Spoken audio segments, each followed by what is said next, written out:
Mimi naitwa Sangie Bangu, mkurugenzi mtendaji bodi ya usimamizi wa stakabadhi za ghala, na leo hii tuko hapa Sumbawanga mkoani Rukwa kwa ajili ya kupitisha matumizi ya mfumo wa stakabadhi za ghala kwenye zao la mahindi. Kimekuwa ni kilio cha muda mrefu sana kwa wenzetu wanaozalisha zao hili, wakitazama faida zinazopatikana kwenye mazao mengine.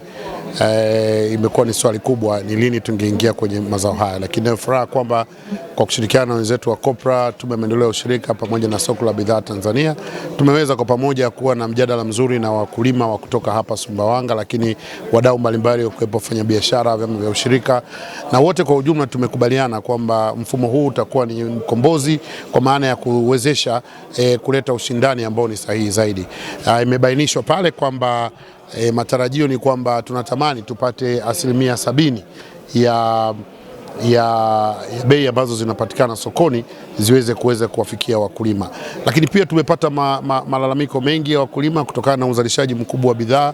Kuna changamoto ya upatikanaji wa maghala. Kwa hiyo sisi kama bodi ya usimamizi wa stakabadhi za ghala tumetoa rai kwa wadau mbalimbali ikiwepo halmashauri za wilaya kuweza kuhakikisha kwamba wanaiona hii kama fursa ya kuwezesha kupatikana kwa maghala ya kutosha kuweza kuhifadhi mazao ili tuweze kuuza katika mfumo huu wa kielektroniki. Kwa hiyo ni matumaini yetu kwamba tukianza sasa tutakwenda vizuri. Natambua kwamba bei zinazopatikana hivi sasa bado ziko chini, lakini tumesisitiza sana kwamba mfumo unahitaji kuwa na mambo matatu: ufanyike ukusanyaji ambao unazingatia ubora, lakini vile tuwe na taarifa ambayo inakusanywa vizuri kwa ajili ya kuwapelekea hawa wanunuzi. Jambo lingine kubwa, tumeweza kuwa tumenyumbulika kulingana na hali, kwa maana ya kwamba mfumo utakapotekelezwa kutakuwa na aina mbili. Kutakuwa na taratibu ambazo zinatumia vyama vya ushirika, lakini vile kutakuwa na utaratibu ambao unatumia mameneja dhamana.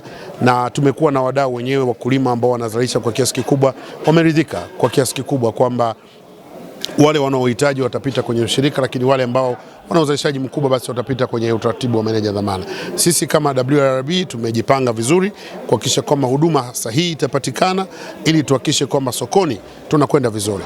Tunajipanga kuwa tayari kuhudumia masoko ya ndani ya jirani, kwa maana nchi za kama Kenya, wenzetu wa DRC Congo, Zambia, Burundi, Rwanda na maeneo mengine ambayo wananunua mahindi kutoka kwetu. Na tunajipanga zaidi kuhakikisha kwamba tutakuwa na mashirikiano mazuri na wanunuzi wengi ili tupate kuwa na bei ambazo zinatokana na ushindani baina ya wanunuzi.